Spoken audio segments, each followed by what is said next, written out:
पड़ोसी देश नेपाल में आज लोकतंत्र का एक नए अध्याय की शुरुआत हो रही है।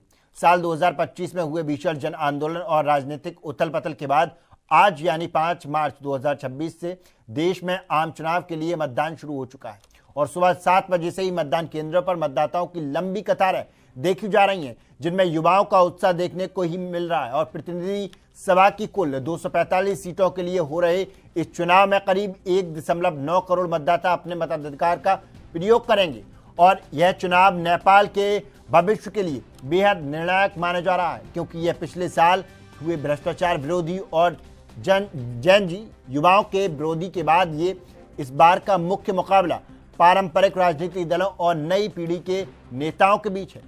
काठमांडू के पूर्व मेयर वेलेंशाह के अगुवाई वाली राष्ट्रीय स्वतंत्र पार्टी स्थापित दिग्गज नेताओं जैसे केपी शर्मा ओली और नेपाली कांग्रेस के गगन थापा को कड़ी चुनौती दे रही है।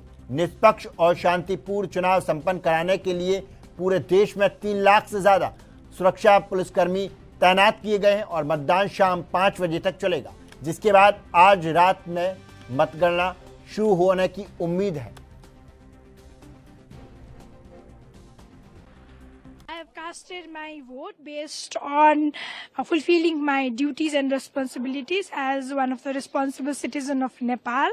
So during the election, I really hope that whoever wins, they plays a significant role in development of Nepal, enhancing the life situations of every citizen, along with those who are marginalized, vulnerable, and who have been victim of various ill practices. My name is Samjana Raut.